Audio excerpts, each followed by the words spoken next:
의인은 어떻게 사느냐? 믿음으로 산다. 그 내가 믿는다는 게 뭔가? 내가 뭘 믿는가? 내가 과연 믿는 도가 뭔가? 내가 믿는 도가 뭔가?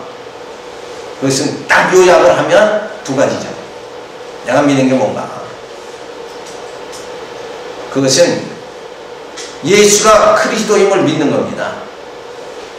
내가 어리석고 연약하지만 영원한 왕으로 오신 예수님께서 나를 통치해 주신다. 내 심령을 주관해 주신다. 인도해 주신다. 그리고 보혜사 성령을 통해서 세상 끝날까지 나를 지켜주시고 그 하나님의 신령한 나라까지 들어가게 만들어 주신다. 그렇게 예수 그리스도를 보내주신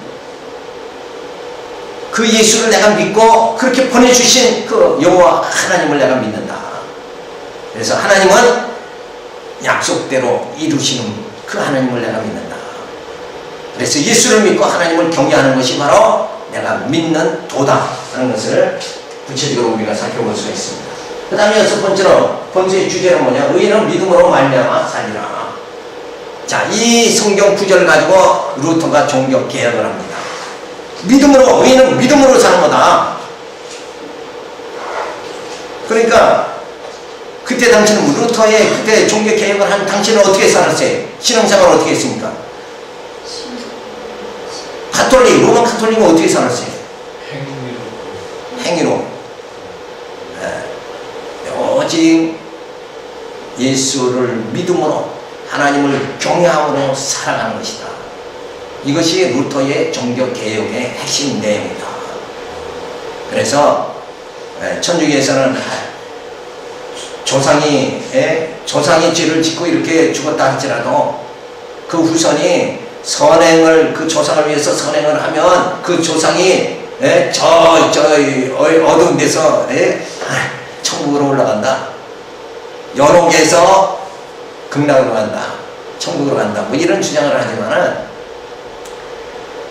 그건 인간의 공로로 되어지는 게 아니다. 믿음으로 되어지는 것이다. 그런 것을 우리가 살펴볼 수 있습니다. 그래서 본서의 신앙의 의미는 뭐냐? 인간의 타락성은 칭의의 선 요건적 신적 성립입니다. 그러니까 인간을 타락하는데, 아담을 타락하게 하는데 먼저 하나님 뭘 계획하셨는가? 예수 그리스도 보내서 구원하실 것까지 하나님은 영원 안에서 다 작정하셨다. 뜻하셨다. 우리가 시간 세계 안에서는 이게 이해가 안 가죠. 근데 영원 세계 안에서는 영원이라는 게 뭐예요? 시간의 연속이 아니에요. 영원이라는 그 세계가 따로 있는 거예요. 그 세계는 뭔가? 알파와 오메가, 처음과 나중. 이게 다 한 번에 이루어질 수 있는 게 영원 세계다. 그러니까 모든 것을 하나님께서 다 창조와 심판을 영원 세계 안에서 다 작정하시고 그리고 성취하신다. 근데 그걸 시간 세계를 통해서 하나님은 하나님의 작품의 세계를 진행하시는 거죠. 그래서 아담을 타락하게 하고 예수 그리스도를 구속해 주시고 그리고 성령을 보내서 교회를 세워가지고 우리를 말씀으로 양육하시는 거예요. 그래서 아담의 타락, 이것도 결과적으로는 왜 타락시켜주시는가? 그렇지 않으면 우리가 그냥 쌈박하게 하나님 그냥 천국 딱 데리고 와버리면 간단할 걸 왜 그렇게 하셨는가?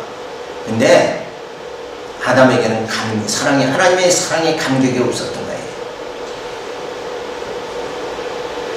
눈물을 흘리면서 빵을 먹어본 사람만이 그 빵의 진가를 한다. 한 뜻이 죄의 고통 속에서 사망의 음침한 골짜기를 헤매던 우리, 질병 앞에서 정말 처참할 수밖에 없는, 나약할 수밖에 없는 우리 모습이 이 땅에서 우리가 다 경험을 한 다음에 부활의 몸, 신령한 몸을 입고 주님 나라 들어가면 거기서는 오직 누구만 섬겨요? 하나님만 경외하고 하나님만 섬기게 되어지는 거예요. 잡생각이라는 건 도저히 들어가지 않는 거예요. 바벨탑을 쌓고자 하는 생각도 안 들어간다. 오직 그때는 나의 무능함을 깨닫고 오직 하나님의 그 품 안에서 그저 찬양과 경배만 드리는 그런 심령이 되어진다. 어린아이가 젖을 싹 실컷 먹고 어머니 품 안에서 세건세건 편안하게 자는 것 같이 그런 심령이 그때 우리가 되어진다. 근데 우리는 지금 아직은 뭐예요? 육성이 가득하니까 내가 이것도 하고 싶고 저것도 하고 싶고 내가 이것도 할 수 있다 저것도 할 수 있다 이러고 살아가지만 결국은 뭐예요? 이게 다 이렇게 걷는 것까지는 할 수 있죠. 근데 내가 스스로 의롭게 된다든가 내 죄를 내 스스로 해결한다든가 내가 부활의 몸, 신령한 몸, 영생의 몸을 잊게 된다. 영원한 생명을 내가 갖는다는 이 자체는 아무리 불로장생약을 구하려고 해도 구할 수가 없는 거예요. 정조영이가 아무리 돈이 많았어도 역시 그는 뭐예요? 죽음 앞에서는 속수무책이었다. 그런데 우리는 예수 믿고 뭐예요? 영생함을 받게 되어졌다. 이건 대단한 사건 아니냐. 그 하나님의 놀라운 축복을 가슴에 안고 이제는 누구만을 섬기는 오직 하나님만을 섬기는 그런 세계로 우리가 들어가게 되어진다. 그걸 하기 위해서 왜? 하나님의 사랑에 감격해서 하나님을 섬기는 로봇가 아니라 완전히 사랑의 감격에 의해서. 그래서 사도 바울은 그랬잖아요. 나를 그 기근이나 칼이나 그 무엇이라도 예수 그리스도의 사랑에서 나를 끊을 자가 없다. 이 감격 대단한 거 아닙니까? 죽음도 두려워하지 않을 수 있는 그것이 우리 내 마음속에 지금 막 불탄다 그러면 이거만큼 강한 것이 어디 있느냐. 그래서 그 하나님의 사랑의 감격 속에서 오직 하나님만 경외하는 그 때가 뭐예요? 새하늘과 새 땅에서의 성도의 삶이다 하는 것을 알 수가 있죠.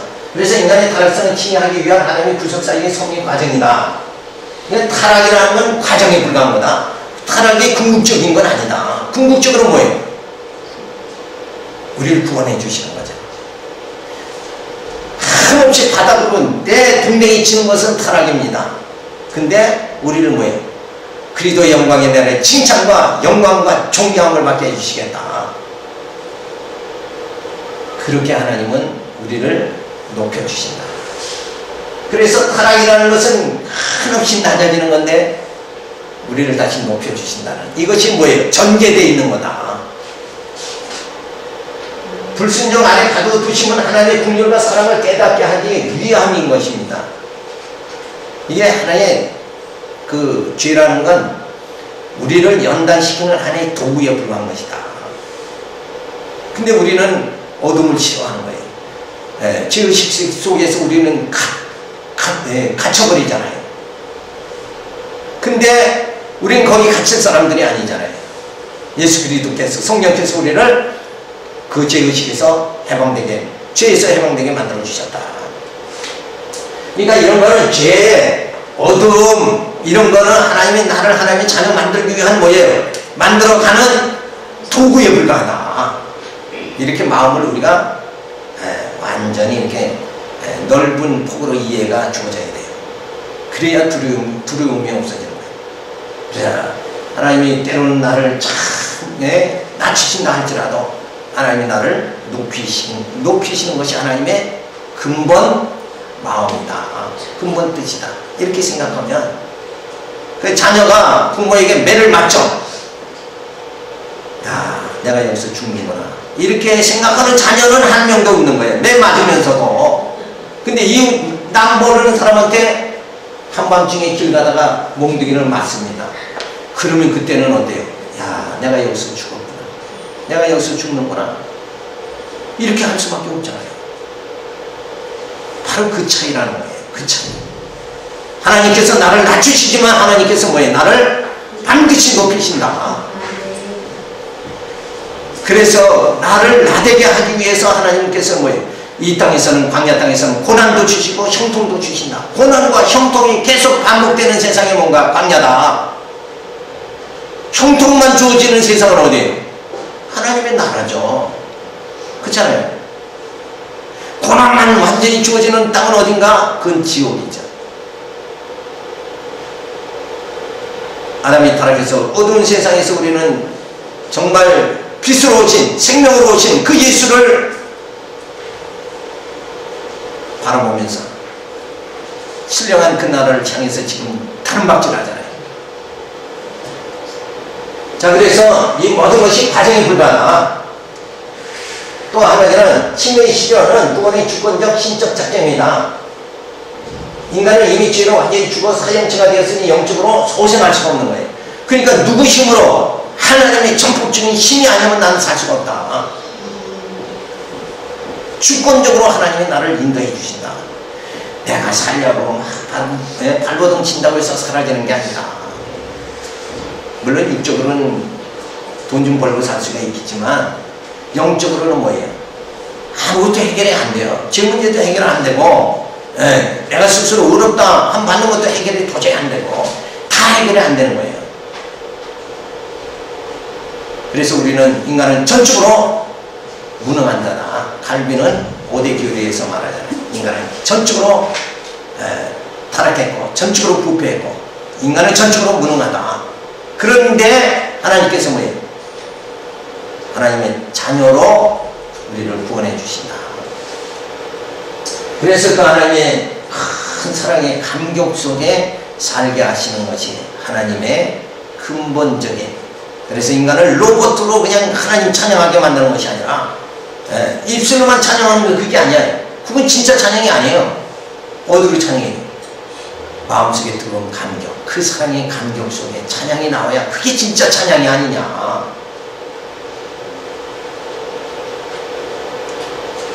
자, 그래서 우리가 하나님의 그 사랑의 감격 속에 성도들이 살지 못한다 그러면 이거는 진짜 신앙의 참 맛을 모르고 사는 생활이다, 이렇게 볼 수밖에 없는 거예요. 그래서 우리 모든 사역자들은 어떻게 해야 되는가? 이 진리의 말씀을 깨달아야 돼요. 감격이 오려면 뭐가 있어야 돼요? 하나님이 나를 어떻게 하셨는가, 이거 내용을 알아야 감격이 주어지는 거예요. 그러니까 진리를 깨달아야 신지식이 주어져야 여기에 감격이, 가슴에 감격이 주어지는 거예요. 그래서 지, 정, 의, 그래서 하나님 뜻대로 살아갈 수 있는 것이 뭐예요? 하나님이 나를 어떻게 사랑하셨는가, 그걸 머리로 깨닫고 가슴으로 뜨겁게 성령의 감동에 의해서 성령의 지혜와 계시의 정신을 줘서 그 하나님의 지식을, 진리를 깨닫게 만들고, 그래서 마음에 감동이 막 복음의 열정이 주어지게 만들고, 그 다음에 뭐예요? 그러니까 내가 이렇게 하나님 앞에 살아야 되겠다는 의지가 주어지는 거예요. 그래서 진리를 사수해야 되겠다, 진리를 전수해야 되겠다, 이런 불타는 그 열정이 우리에게 주어진다. 그래서 그 열정에 의한 삶을 살아간다는 것은, 내가 무엇을 위해서 죽을 수 있다, 이런 삶을 살아간다는 것은 이건 행복한 거 아니냐. 내 세상 사람은 야, 이렇게 그냥 살다 죽을랜다, 생긴 대로 살다가 죽겠다. 어떤 분은 제가 그런 얘기를 들었어요. 안 냅둬, 난 이대로 살다 죽을 거야. 그건 뭐예요?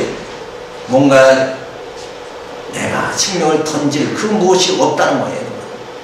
그건 막막한 거예요. 표대가 없다는 거죠. 사도 바울은 표대가, 난 표대를 향해서 줄다름친다. 그 표대는, 사도 바울의 표대는 뭐예요? 신령한 몸, 부활의 몸을 입는 거예요.